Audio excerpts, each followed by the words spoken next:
Okay, so I'm just going to clarify a few things before I begin. So I'm one of those last moment guys who's been put on this panel right now, given very little time to really think through this and prepare. So first of all, I'll start with a clarification about my introduction. And that will actually explain some of the things which I'm going to present here. So I work for TCS eServe, which is an acquired entity of TCS. And it's a BPO entity. And of course, I work for both sides of TCS BPO. But TCS eServe has essentially been a banking, a BFS, and a BFSI sort of business, which means the big challenge for us is that we are very anti-mobile phones, especially the ones which have cameras, okay? Which also means that anything smart in mobile phone does not make it to our office, okay? Luckily, I started working on these projects to do with alternative learning media, and I had to go through a whole procedure, and I finally managed to get an iPhone to work, okay? But I'm one of those rare people. How many of you have an iPhone or an Android phone in this room? All right. And so those are smartphones. Anything else? Blackberries are not smartphones anymore. So just in case you're thinking. So I'm kind of coming from that angle, and so let me just. And I have to obviously take some notes here, which I'll have to keep referring to. So do bear with that.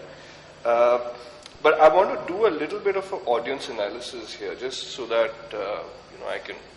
I mean, the good part about not being prepared for a session is that at least you can customize. I don't have to really stick to a slide. But a couple of audience analysis type questions, which I want to just get to know, is how many of you have some kind of internal social media happening?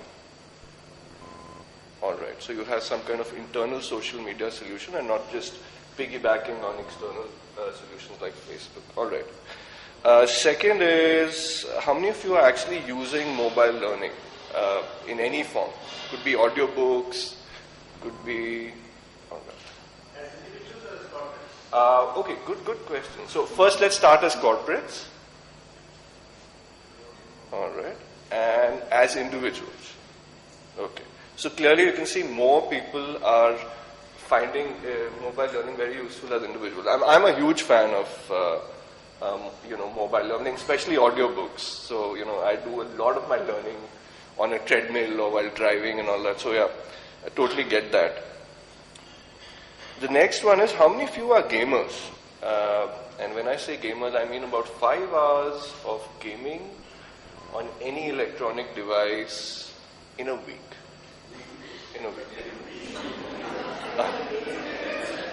All right.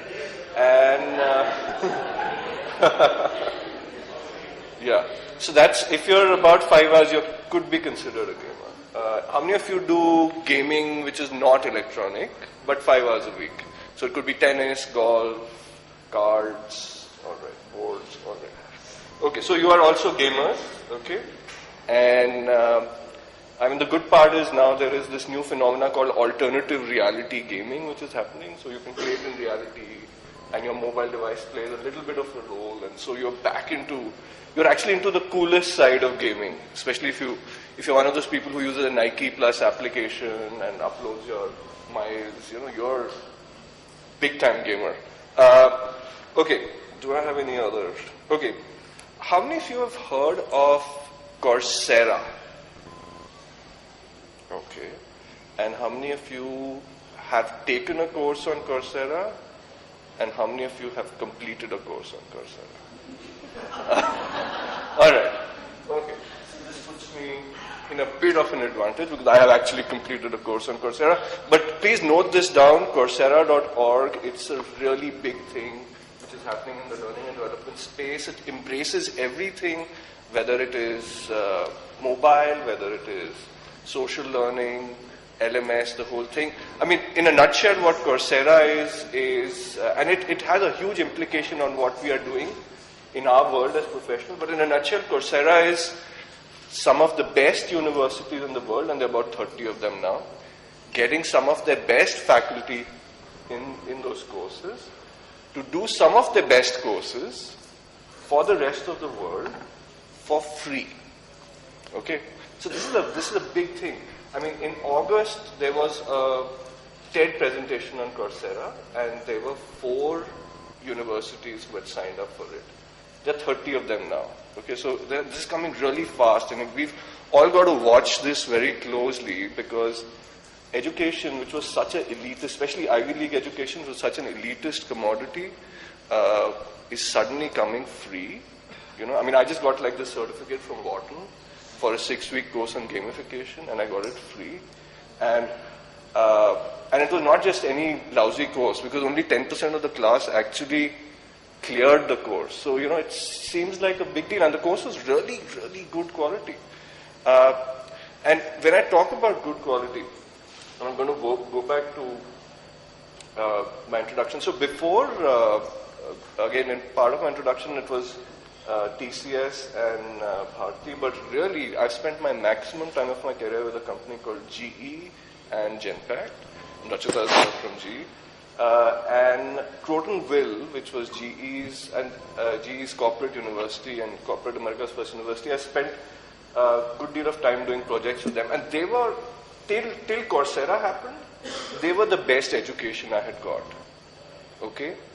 And so I don't work for Coursera, by the way, but I'm just, I have nothing. I've just finished the course and I'm very happy. But I think what I'm very excited about is I did Coursera sort of course while I was driving on my treadmill sometimes, and a whole lot of other ways. It was a combination of mobile, social, and it was fabulous. So more on that as we get into it. So today I'm going to talk to you a little bit about professional virtual communities, which is also another word for corporate social networking, especially from a learning perspective. And I'm going to spend, I'm glad my colleagues have explained why we need to do this. And, you know, is anybody not convinced why we need to do this? Okay, but if you still have some doubts, you should go and perhaps read Tony Bingham's book. Anybody attended the ASTD conference recently in Bombay? So there's Tony Bingham's book on new social learning. Any doubts, if your boss or anybody has doubts, pass them that book. There's a fabulous book called The Thank You Economy. So the why is, so I'm really one of those guys who is totally convinced, and I only worry about the how. What really keeps me awake is things like bandwidth, things like game design, things like, somebody posting some rubbish on the so that really keeps me awake. So I'm going to talk a little bit about the how. Most of the information, in fact, all the information I'm presenting here is public information at TCS, and you can find it on the TCS website. So first of all, professional virtual communities is, when professional students and faculty, especially in the learning context, get together to create some magic, and that's the zone in the center. So that's what we call professional virtual communities for learning. And essentially it means doing all these things. So if you look on your right side, you've got your collaboration enablers, Q&A, bytes, blogs, wiki, debates, media, new enablers, and on the left are your various user groups. And typically you can also involve external users, external organizations, etc. And of course in the middle is the more classic layer which we all use to our learning management systems, our web content, ERP. Now, typically when I speak to some folks who consider themselves ahead of the curve in these areas, only yesterday I was on this webinar on this subject. I don't know if any one of you were on it. But it was by, I've forgotten which company, but it's one of the webinars, and there was this person who came on the webinar and said, we have our innovation program, and we've now got an innovation blog, an innovation wiki, an innovation web space, an innovation social media, and we've got all this ready. So essentially, when you're saying you're a socially savvy company or a social media savvy company, you just put these tick marks, do a blog, do a wiki, do that debate thing happening, throw in a few videos, and you're done, right? At least if you're just filling up dashboards, you're probably green on it. But it's a much bigger deal, and the subtleties are huge. Okay, so for example, in TCS internal social media, they've done a very interesting point system. Okay, in fact, Indu, who's my colleague here, she is the queen of our internal social media with huge amount of points. Okay, so if you have questions about, okay, you know, we've got the social media thing, but how do I become a rock star on it? Indu is the person you need to contact. She is the rock star of internal social media in TCS. So, you know, Indu, do tell them stuff, but don't tell them the really secret stuff. That's only for us at TCS. Okay, so, but it's essentially about all these. Now, let's step back a moment. Let's step back into Facebook, when Facebook started. And before that was, anybody remember what was there before Facebook? MySpace. Sorry? Encyclopedia Britannica. I heard MySpace. So MySpace was very close. In fact, there's, you know, if you look at Fortune magazine, there's a lot of comparisons between, you know, how you know, Facebook and MySpace was so similar. Yet, you know, how many of you actually had a MySpace account? Okay. So what's happening with it now? It's rusting with photographs of you looking very young.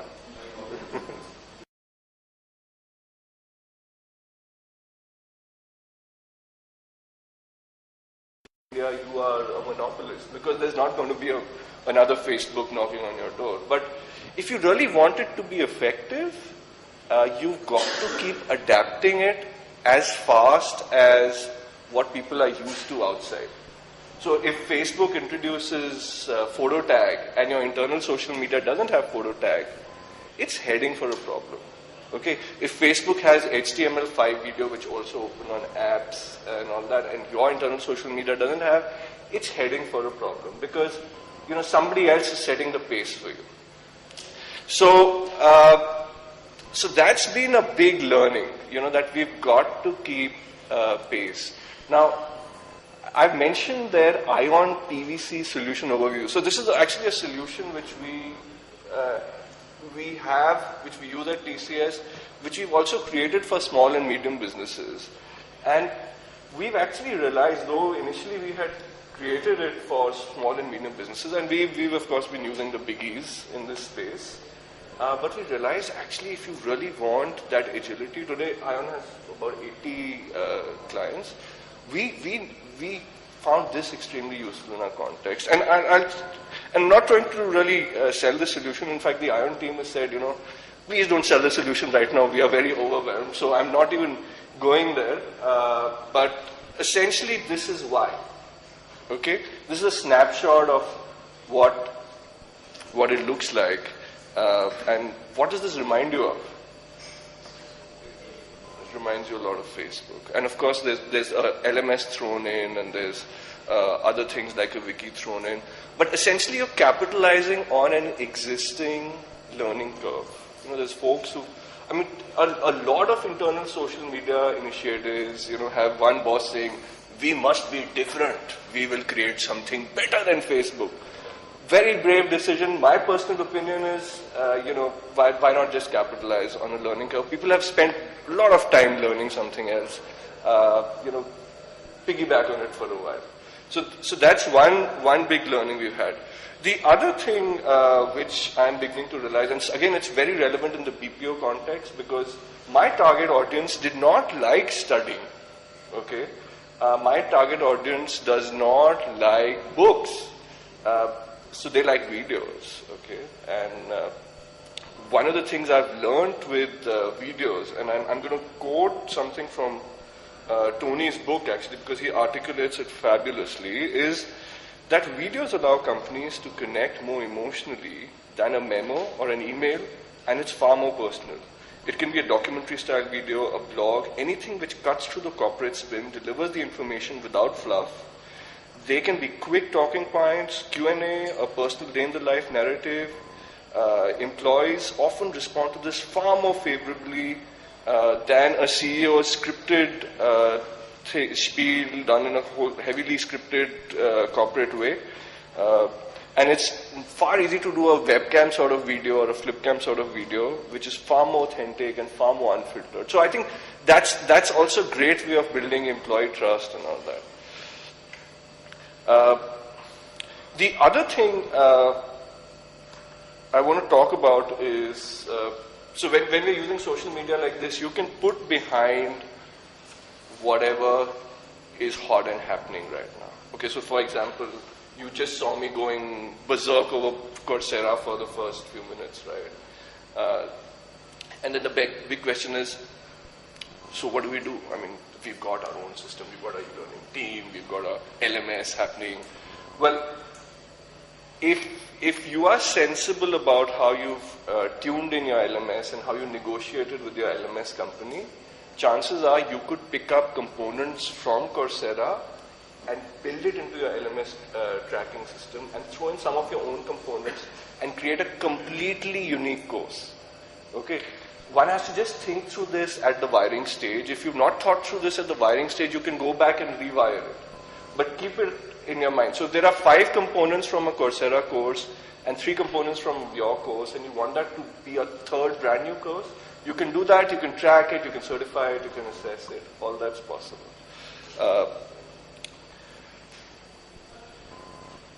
Then, of course, there's analytics, and the good part about social media is, unlike email, which was, I think, the biggest thing before that, is, there's tons of analytics you can get. So I've just left here on-demand reports because that's what you get. You want to see how much time did people spend watching a certain video, you can get that. You want to see, are they pausing frequently after some time? Do they always... And, what's the virality of a certain type of conversation or topic? It's all there. But the most important metric, in my opinion, is virality. And anybody know what's the formula for that? So it's essentially, so you want to look at site virality and track it. Essentially, it's the number of hits you get on a certain topic on a day divided by the number of hits you get in a month. So it's a sort of metric like that. I hope I haven't said it the other way. But essentially you're just comparing these two and you're seeing, so for your first early stage, and how many of you would consider yourself early stage social media, which means you've really been doing it for a year or less? Okay. And how many of you beyond that? And how many of you look at virality? Or something similar, maybe you have another name for it in your company. All right.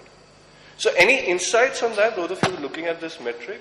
Are you seeing a peak and then a taper down? Or any insights on that? I mean, when it comes to social media, the spike is, as you mentioned, there's an initial spike which is there. And then as it comes down, it's like an immediate part, like I said, it just goes up. Yeah. I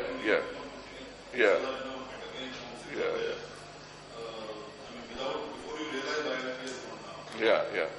So there's in fact, I was attending a seminar recently on a concept called news hacking. And I think sometimes as L&D practitioners, that's what we need to do. We need to news hack something. So there's a story, it's getting big, and then you plant in another story and get another wave and you plant another story. So news hacking is going to be a very important thing for us to drive certain initiatives. News hacking type of thing. I know it sounds very manipulative and all that, but that's what we'll probably need to do to keep certain topics of huge importance going. So let's talk about mobile for a bit. But before we get to mobile, one aspect, and I think you're going to cover it more, which is gamification, assessments, and sometimes people use gamifications as an assessments. How many of you are using online games in any form, or virtual worlds, Second Life? All right. Now, so my personal take is I think technologies like Second Life have huge potential, especially for businesses like mine, but they are not yet mobile friendly. but my business anyway doesn't have issues with mobile. So, but these have huge potential, and I think once they hit the mobile, because our processors are still not able to handle these 3D virtual worlds very well, but once they hit the mobile, I think for us in learning and development space, it will be fabulous, because if you were to do a simple online game, okay, which is not very 3D and all that, and let's say it lasts 5 hours, you might be spending 1 crore if you go to a vendor or something like that, and it has certain levels of complexities.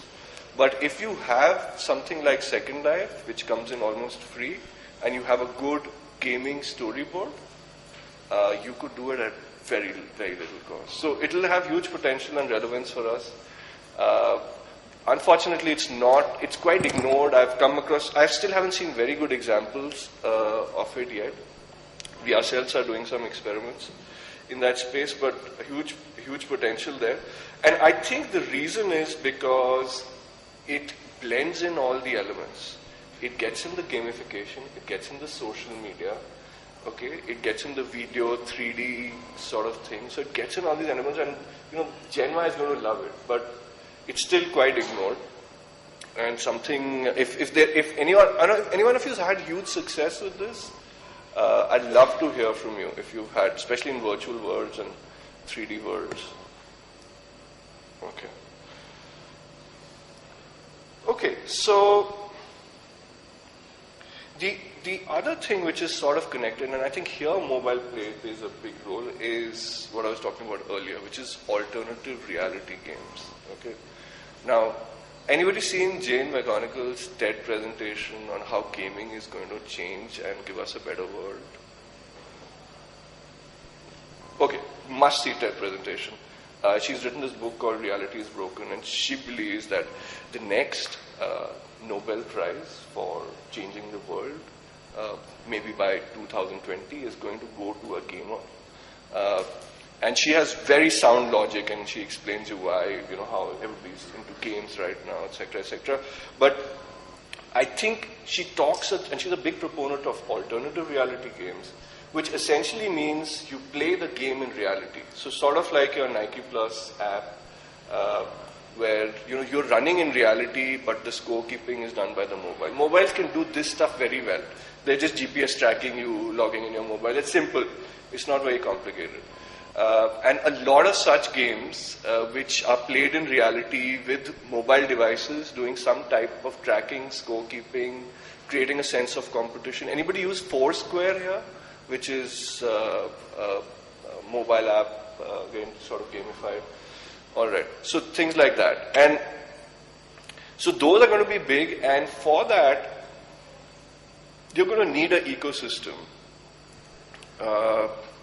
And you might want to consider building your own app store. So, every time you go to a Apple app store, you're also exposing some of your secret sauces there, because now the whole world also knows what Pepsi is going to do, and they might try. So Coke might try to copy it, or maybe do a one-up and all that. But if you have your own app store,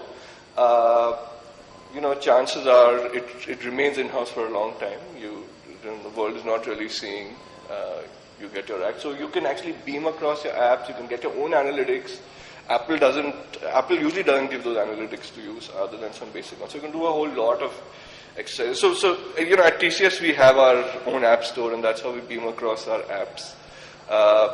And on mobile, I think it's just a matter of time before we'll find a solution to the problem I uniquely face. But the other day I was told, so does NASA. NASA also does not allow camera phones. So every time we have employees cribbing that, we are not allowed camera phones and iPhones and all that, Sometimes I tell them, I'm just kidding, but sometimes I tell them, even NASA scientists are not allowed to take their mobile phones. So chill, guys. But I think the good news is that the iPhone military edition is out. It's available in Singapore, so that's a camera-less thing. You can still get some old iPod touches, which is, by the way, a great device, which come without the camera. In case, does anybody else share this camera concern, which I do? Okay. So I'm just between you and me. Then we'll talk later. Let's not bore everybody with this. So I think these are some things which I thought we could share, and of course I'll be happy to take questions whenever we can. I think the other thing, while we are going mobile, social, putting down our guards, focusing on the generation, is things like ethics. Especially, I have lots of concerns about ethics about games. Because you can gamify everything, and then you've suddenly got this whole Big Brother sort of situation where every move is being watched and scored and all that. So things like that. Transparency, privacy, disclosure, truthfulness, giving credit. So these are a whole lot of other issues which will open up as we go more social and we go more mobile. And that will perhaps keep people like us in this room sleepless again for a few more nights. So that's what it is. You can read more about this at tcs.com or tcsion.com. We've got a whole bunch of documents which you can read about, and we'd love to hear from you. You can also comment on these. So thank you so much.